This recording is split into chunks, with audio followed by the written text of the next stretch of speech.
Les voy buscando Éxodo 37 en tu Biblia. Éxodo 37. Y pues continuamos. Todos los miércoles vemos verso a verso el libro de Éxodo. En una serie de estudios que se llama Manos a la Obra. Y se llama así. ¿Por qué? Porque estamos viendo cómo el pueblo de Israel va a construir el tabernáculo. Y pone manos a la obra. Todo lo que Dios ya le ordenó a Moisés. Ahora Moisés se lo pasa al pueblo y el pueblo se pone manos a la obra. El pueblo se pone a construir el tabernáculo. Y la semana pasada vimos el inicio de la obra, cómo empezaron a construir el tabernáculo. Vimos cómo había una base de madera, una estructura. Vimos cómo el tabernáculo estaba cubierto por telas. Primero unas telas que eran meramente decorativas, que estaban bordadas. Y después unas telas gruesas de pelo de cabra y de pieles de animales, que eran una cubierta para proteger el tabernáculo.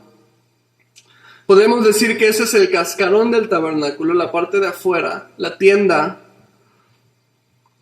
Y la semana pasada ya no les puse imagen, pero hoy tenemos una imagen y el tabernáculo se vería de la siguiente manera. No sé si lo tenemos por allá. Es básicamente una tienda. Tú lo ves por afuera y dices, bueno, no tiene gran cosa, ¿no? Es una estructura de madera, son unas telas, pieles de animales por fuera. Pero ahora vamos a ir al interior. En este capítulo vamos a ver cómo se va a ver el interior del tabernáculo. Y entra lo verdaderamente importante, que es el mobiliario, todos los muebles que van a ir dentro del tabernáculo. Y vamos a ir viendo cómo el mobiliario nos habla de un aspecto básico de la vida cristiana. Cada pieza, cada mueble tiene un simbolismo, significa algo. Y es por eso que este estudio lo he titulado El mobiliario y la vida cristiana. De manera que este texto, que fue escrito hace miles de años, incluso antes de Cristo, pero nos va a hablar a nosotros hoy en día acerca de nuestra vida como cristianos. Así que vamos a iniciar sin más preámbulo con el estudio. Y la primera parte del mobiliario, o el primer mueble que vamos a ver que estaba dentro del tabernáculo, es el arca y su propiciatorio. Versículos 1 al 9, si estás ahí en Éxodo 37, versículos 1 al 9, dice así: Hizo también Bezaleel el arca de madera de acacia. Su longitud era de 2 codos y medio, su anchura de codo y medio y su altura de codo y medio. Y la cubrió de oro puro por dentro y por fuera, y le hizo una cornisa de oro en derredor. Además fundió para ella 4 anillos de oro a sus 4 esquinas, en un lado 2 anillos y en el otro lado 2 anillos. Hizo también varas de madera de acacia, y las cubrió de oro. Y metió las varas por los anillos a los lados del arca para llevar el arca. Hizo asimismo el propiciatorio de oro puro, su longitud de 2 codos y medio y su anchura de codo y medio. Hizo también los 2 querubines de oro, labrados a martillo en los 2 extremos del propiciatorio. Un querubín a un extremo y otro querubín al otro extremo. De una pieza con el propiciatorio hizo los querubines a sus 2 extremos, y los querubines extendían sus alas por encima, cubriendo con sus alas el propiciatorio, y sus rostros el uno enfrente del otro miraban hacia el propiciatorio. ¿Qué acabamos de leer en estos versículos 1 al 9?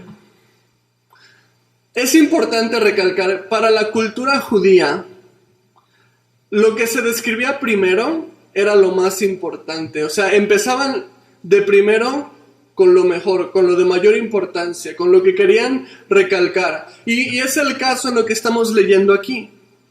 Cuando venimos a los muebles del tabernáculo, el arca del pacto es el más importante de los muebles que están dentro del tabernáculo. Esta arca, podemos ver una imagen en la pantalla de cómo se vería aproximadamente. El arca es como un cofre. El propiciatorio es la tapa de esa arca, donde se ven los 2 querubines. El propiciatorio es hecho de oro puro, ese es oro macizo. A diferencia de la caja es madera que está recubierta de oro. No era muy grande, esa caja apenas medía poco más de medio metro, unos 65 centímetros aproximadamente, de largo y de profundo. Y el arca representaba el trono de Dios. No tenía manijas, sino que era cargada por medio de las varas que tú puedes ver ahí en la pantalla. Esas varas se insertaban en unos anillos que tenía incrustados el arca para que lo cargaran, y eso era por dos motivos. Uno, para que se transportara más fácilmente, pero el segundo y más importante es que nadie debía tocar el arca con sus manos.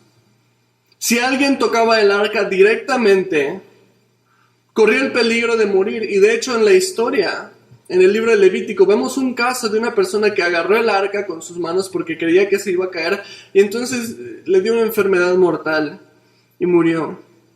Entonces era importante estas dos varas para transportarla, porque el arca representa el trono de Dios. Y entonces, siendo puro, siendo sin mancha, cualquier pecador que tocara esa arca corría el riesgo de morir. Adentro de esa arca se iban a meter ciertos artefactos.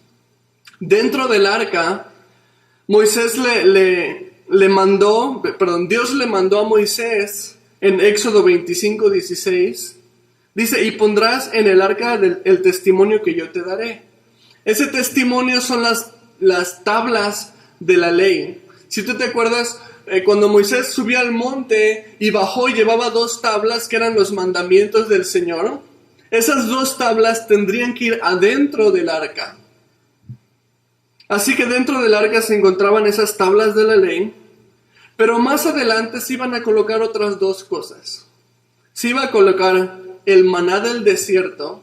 Cuando llovía el maná, ellos lo recolectaban. Bueno, iban a recuperar una de esas muestras del maná para preservarla dentro del arca. Y el otro artefacto que iba a ir dentro del arca era la vara de Aarón que reverdeció, que esa historia la veremos más adelante en los siguientes libros del Pentateuco. Pero estas 3 cosas, las tablas, el maná y la vara de Aarón que reverdeció, representan las 3 a Jesucristo de maneras distintas. Y esto nos muestra que desde el principio Dios quería revelarnos a su Hijo Jesús en el trono juntamente con Él, porque el propiciatorio representa el trono de Dios. Y Dios le dice a Moisés: mete adentro del arca estas cosas. Y estas 3 cosas representan a Jesús. Y esto me habla de que Dios quería desde el principio revelar a su Hijo Jesús. Y nos recuerda cómo toda la Biblia, desde el principio hasta el final, tiene un mensaje: Jesús. Cristo es el mensaje central de toda la Biblia. Y en nuestra vida cristiana, porque finalmente el tema de hoy es la vida cristiana. En la vida cristiana, Jesucristo debe estar en el centro de nuestra vida. Cristo debe estar en el centro de todo lo que hacemos.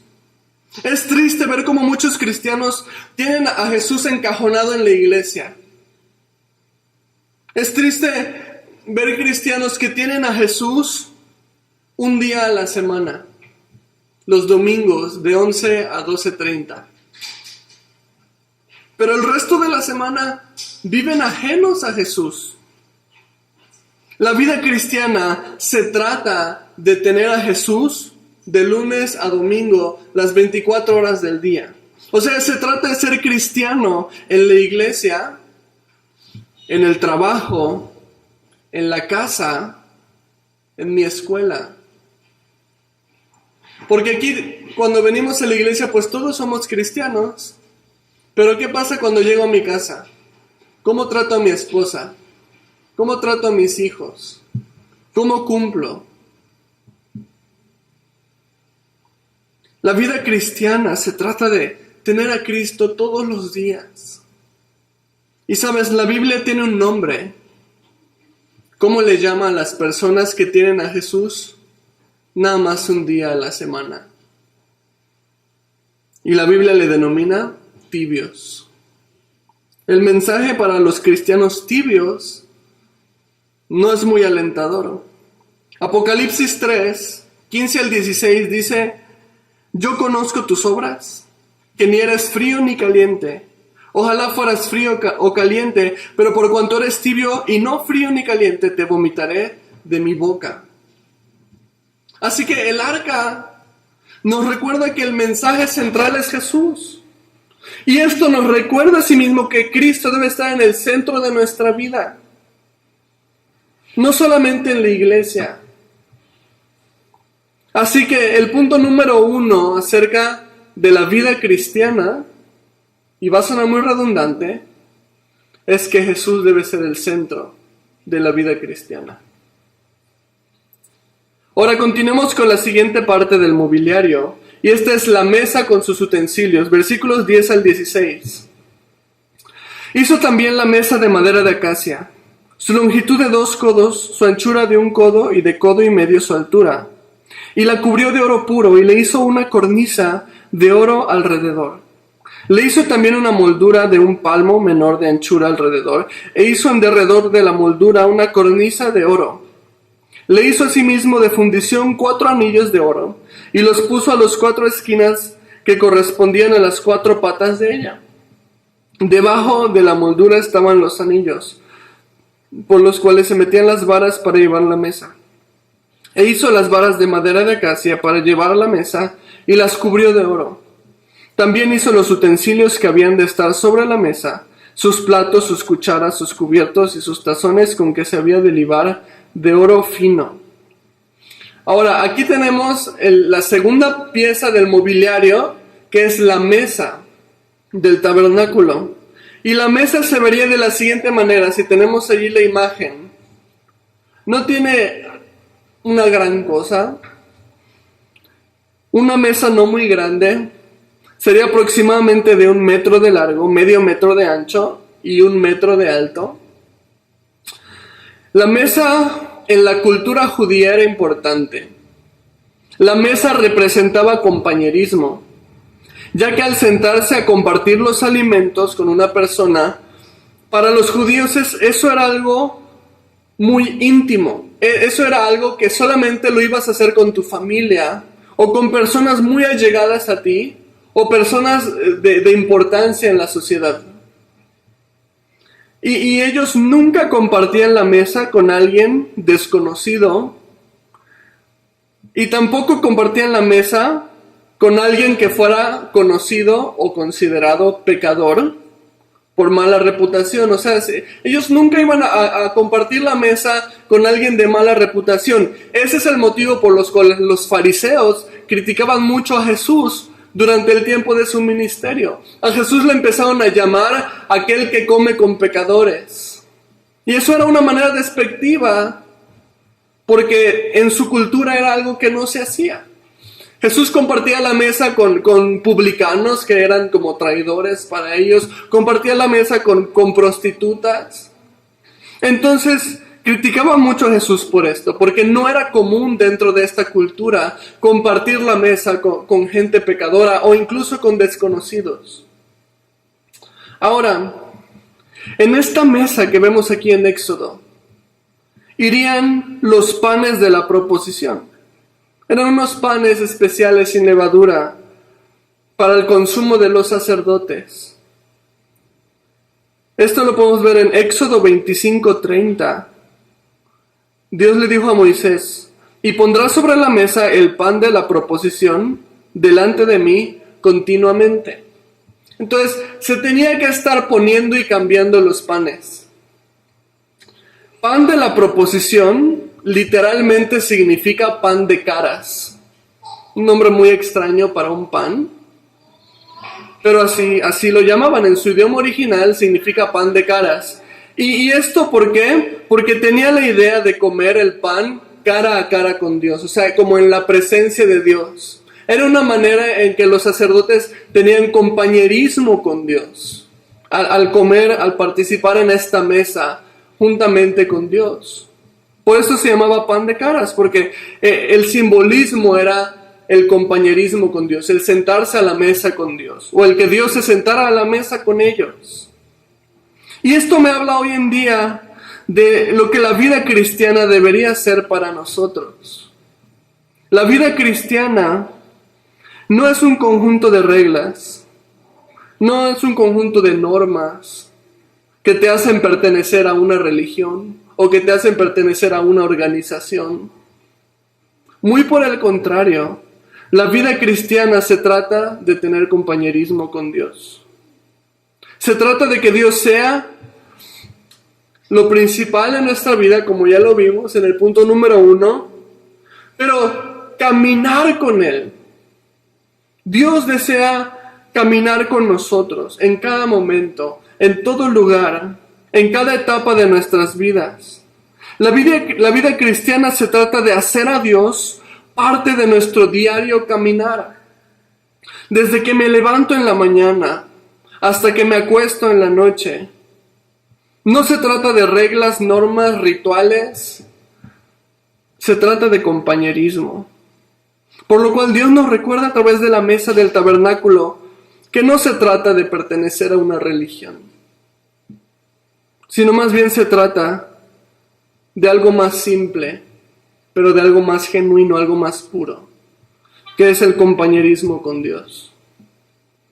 Juan capítulo 17, versículo 3, Jesús dijo esto: y esta es la vida eterna, que te conozcan a ti, el único Dios verdadero, y a Jesucristo, a quien has enviado. ¿Sabes? La palabra conocer aquí no se limita a conocimiento intelectual, sino que esta palabra conocer, que te conozcan a ti, tiene un sentido de conocer por experiencia. Porque es muy diferente conocer algo intelectualmente que conocer algo habiéndolo experimentado. Como cuando conoces a alguien de una manera personal y cercana. Por ejemplo, todo mexicano conoce a Luis Miguel. Y ahorita más porque acaban de estrenar su serie en Netflix. ¿Hay alguien aquí que no conozca a Luis Miguel? Ahora lo van a conocer más, su vida. Ahora, ¿alguien de aquí ha platicado con él? Me impresionaría mucho. ¿O alguien de aquí sabe cuál es su comida favorita? ¿O alguien de aquí sabe cuál es su animal favorito? O sea, lo conocemos. Todo el mundo sabe quién es Luis Miguel, pero no lo conocemos.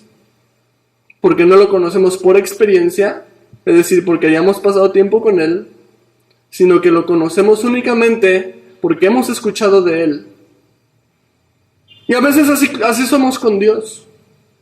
Decimos que lo conocemos, pero no lo conocemos por experiencia. Lo conocemos personalmente. Hemos escuchado de Él, se nos ha hablado de Él, tenemos una idea de quién es Él. Pero Dios no quiere que tengas una idea de quién es Él. Dios no quiere que escuches de Él. Dios quiere que lo conozcas a Él. La vida cristiana se trata de conocer a Dios personalmente y de tener compañerismo con Él. Y esto es lo que nos recuerda la mesa del tabernáculo, el compañerismo con Dios. Y ese vendría siendo el punto número 2 de la vida cristiana. La vida cristiana se trata de compañerismo, no de religión. Ahora, el siguiente mueble del tabernáculo es el candelero de oro, ¿ok? Vamos a leer los versículos 17 hasta el 24.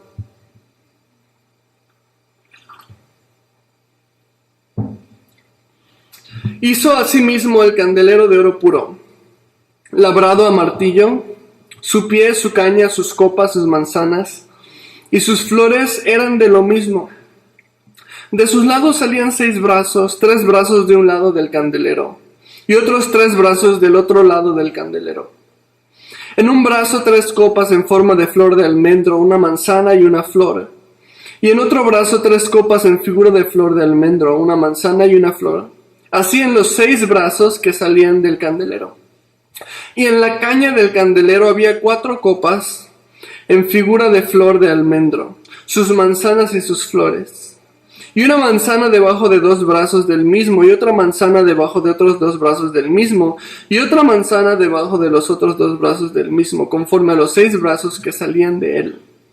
Sus manzanas y sus brazos eran de lo mismo, todo era una pieza labrada a martillo de oro puro. Así hizo asimismo sus 7 lamparillas, sus despabiladeras y sus platillos de oro puro. De un talento de oro puro lo hizo con todos sus utensilios. Lo que acabamos de leer aquí es la descripción del candelero de oro. El candelero de oro no tenía dimensiones específicas, es el único mueble que no se especifica sus dimensiones, no dice cuánto medía en realidad, pero podemos darnos una idea de qué tan grande era con el hecho de que a veces vemos el candelero y pues son las velitas, pero originalmente no eran velas, cada brazo tenía una lámpara de aceite. Entonces, si tú ves de qué tamaño es una lámpara de aceite, te puedes dar una idea más o menos de qué tamaño era el candelero. Entonces era un candelero grande, quizás de 1.5 metros, quizás más, pero se vería aproximadamente de la siguiente manera. No sé si ya lo tenemos ahí en la pantalla. Este candelero los judíos lo conocen como el menorá. 7 brazos, uno central y 3 de cada lado. En la punta de cada brazo una lámpara de aceite, juntando así 7 lámparas en total. Este candelero era todo de oro, todo era una sola pieza. Sus copas tendrían forma de flor de almendro, dice aquí la escritura. Y es importante porque la flor de almendro era la primera flor que reverdecía en la primavera. O sea, lo primero que florecía era la flor de almendro. Y esto nos recuerda la nueva vida que Dios hace florecer en nosotros. La Biblia me habla de la lámpara y nos recuerda la palabra de Dios.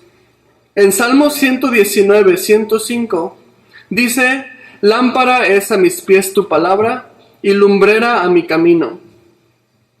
Y en el libro de Apocalipsis, el candelero en sí simboliza la presencia de Dios en su iglesia.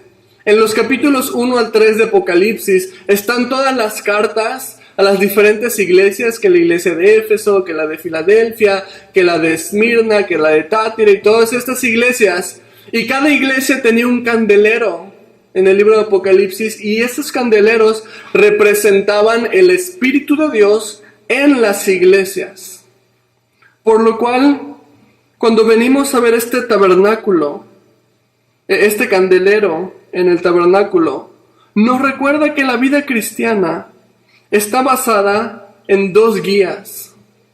La palabra de Dios, lámpara es a mis pies tu caminar. Y después el Espíritu Santo en nuestras vidas, siendo el candelero símbolo del Espíritu Santo en la iglesia. Y esto es bien importante, porque ¿cómo sabemos si estamos haciendo la voluntad de Dios? ¿O cómo puedo saber si hice la decisión correcta? ¿O cómo puedo saber si en esta situación, cuál opción es la opción que Dios desea? Porque nos guiamos por su palabra y porque nos guiamos por su Espíritu. La vida cristiana se basa en la guía de estos 2 elementos. Por lo cual todo creyente debe de buscar el consejo de la palabra de Dios antes de actuar. Debe pedir la ayuda y la sabiduría del Espíritu Santo en cualquier circunstancia. Esta es la guía que la vida cristiana nos ofrece. Y sinceramente no hay mejor guía que esta. Entonces, te animo, te exhorto que antes de que tomes una decisión importante, antes de que tomes acción, pon las cosas en oración. Ora primero. Pídele ayuda a Dios. Dios, ¿qué es lo que quieres que yo haga? ¿Cuál es la decisión que tú quieres que yo tome? ¿Cuál es la opción correcta, Señor? Permite que Dios te hable a través de su Espíritu Santo. Y de la misma manera, cuando hay incertidumbre, a veces no sé qué hacer. A veces estoy orando y orando, pero no tengo claridad. No estoy seguro cuál es la voluntad de Dios. Entonces, puedes pedir consejo a través de su palabra. Acércate a alguien que pueda aconsejarte la palabra de Dios. Esto es lo que nos recuerda el candelero hoy en día. Que esa luz que nos guía en nuestro caminar, esa luz que nos lleva a través de la vida cristiana, nos guía a través de su palabra y nos guía a través de su Espíritu Santo. Y ese sería el punto número 3 de la vida cristiana. La vida cristiana es guiada por la palabra de Dios y por el Espíritu de Dios. Ahora pasemos al último mueble del tabernáculo. Este último mueble de esta parte es el altar de incienso. Vamos a leer versículos 25 al 29.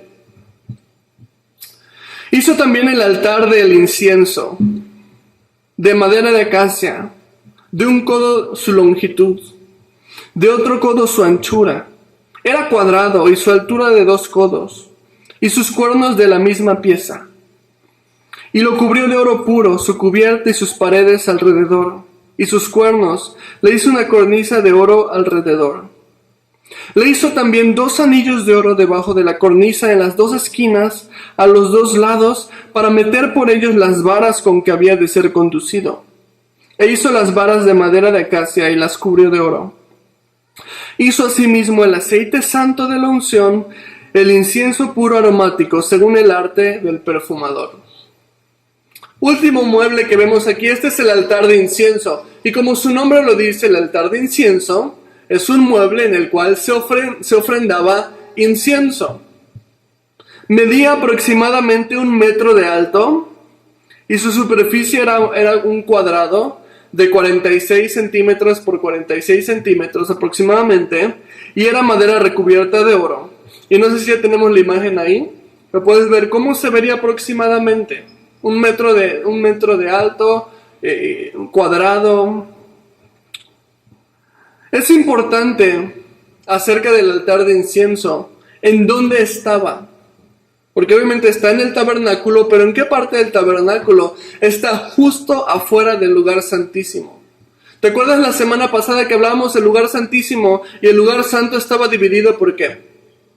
Un velo, ¿verdad? Un velo grueso de como de 10 centímetros de espesor.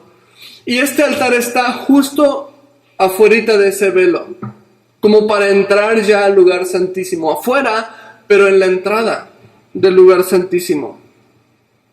Y esto es importante porque el incienso representa oración y adoración en la Biblia. Por lo cual podemos decir que la oración y la adoración son nuestro pase de entrada al lugar santísimo, es decir, a la presencia de Dios. Apocalipsis capítulo 5, versículos 8 y 9, nos muestra cómo es este simbolismo.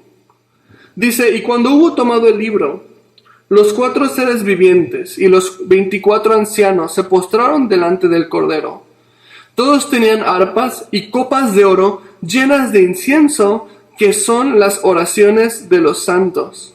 Y cantaban un nuevo cántico diciendo: digno eres de tomar el libro y de abrir sus sellos, porque tú fuiste inmolado y con tu sangre nos has redimido para Dios, de todo linaje y lengua y pueblo y nación. Entonces vemos aquí en Apocalipsis cómo este simbolismo toma su lugar. El incienso representa la oración, e inmediatamente la oración es seguida de adoración. Y esto me muestra el último aspecto que veremos esta noche acerca de lo que es la vida cristiana: la oración y la adoración. Así como el altar de incienso está en la entrada del lugar santísimo, así también la oración y la adoración son nuestra entrada a la presencia de Dios. Por lo cual nuestra vida cristiana debe de caracterizarse por una vida de oración, una vida de adoración. Porque a través de esto entramos en la presencia del Señor. Y hablando de la vida cristiana, esto tiene que ser todos los días. Es importante orar todos los días. No hay mejor cosa que orar al inicio de tu día, para ponerlo en manos de Dios. Decir, Dios, estoy empezando este día y lo quiero empezar contigo y lo pongo en tus manos y bendice este día. Pero también al terminar el día, dando gracias por lo que el Señor te permitió vivir. Y lo mismo con la alabanza, con la adoración. Alaba a Dios en el transcurso del día. Pon alabanzas. Si te lo permite tu trabajo, ponte audífonos, escucha alabanzas, escucha adoraciones. Si estás haciendo el quehacer en la casa, pues ponte unas alabanzas acá movidonas. Pero ten una vida de adoración. O sea, ten una vida de alabanza en el que alabar a Dios sea lo normal. O sea, que alabar a Dios sea lo que hacemos. Porque ¿sabes algo? Fuimos creados para eso. Dios nos creó con el propósito de alabarlo. Cuando nosotros lo alabamos, estamos haciendo aquello para lo cual fuimos creados. Y si no estás muy familiarizado con la alabanza, con la adoración, pues vete familiarizando, porque adivina qué vas a hacer el resto de la eternidad en el cielo. La vida cristiana es una vida de adoración y de oración. Y esto debe formar parte de nuestras vidas cotidianas. Santiago capítulo 5, versículo 13, dice, ¿está alguno entre vosotros afligido? Haga oración. ¿Está alguno alegre? Cante alabanzas. Esto es caminar con Jesús. Esto es la vida cristiana.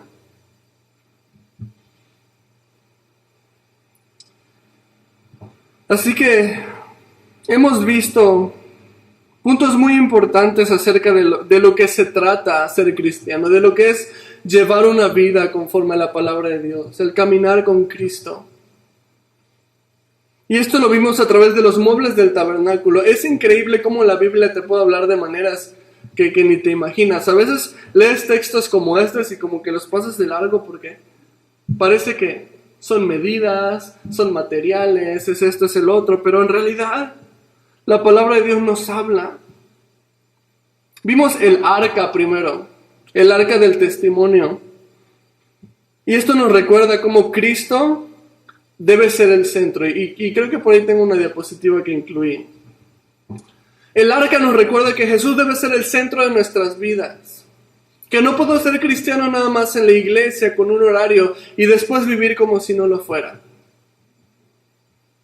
La mesa nos recuerda que la vida cristiana se basa en compañerismo con Dios.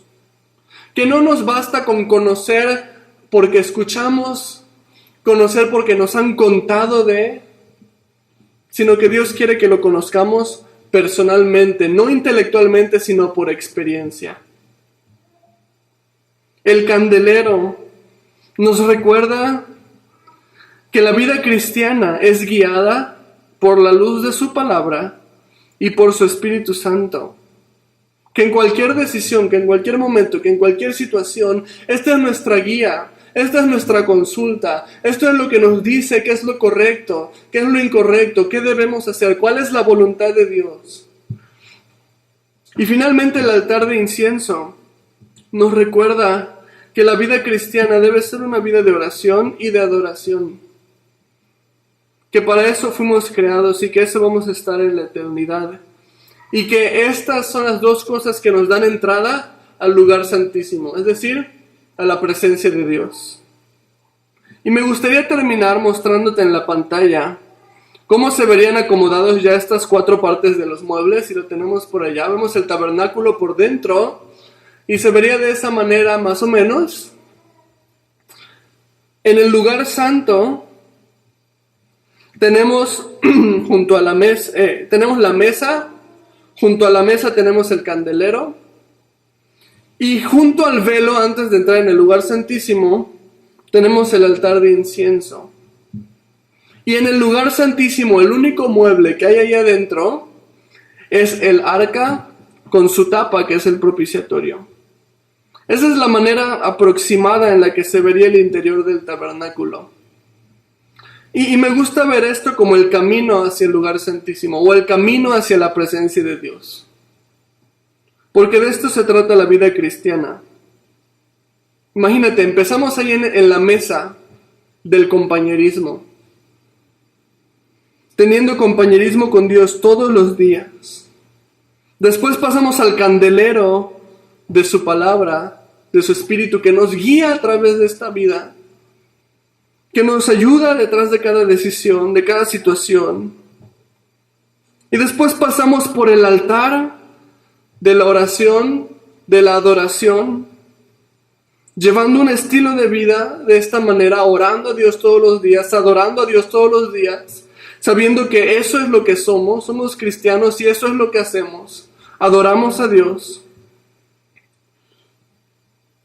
Y entonces podemos decir que vivimos en el lugar santísimo. Esto nos da el pase al lugar santísimo, la oración, la adoración. En el arca, donde está su presencia, entonces podemos decir ciertamente que Jesús está en el centro de nuestras vidas. Si tú llevas un estilo de vida de esta manera, en compañerismo, en su palabra, siguiendo el Espíritu Santo, orando, adorando a Dios, puedes decir ciertamente que Jesús es el centro de tu vida. Puedes decir que vives en el lugar santísimo, que vives en la presencia de Dios. Porque eso es la vida cristiana, de eso se trata. Olvídate de la religión, olvídate de normas, olvídate de rituales. La vida cristiana se trata de caminar con Dios todos los días. Si cumples con eso, automáticamente vas a estar cumpliendo todo lo demás. Porque fuimos creados para caminar con Dios. Amén. Vamos a orar para cerrar el estudio.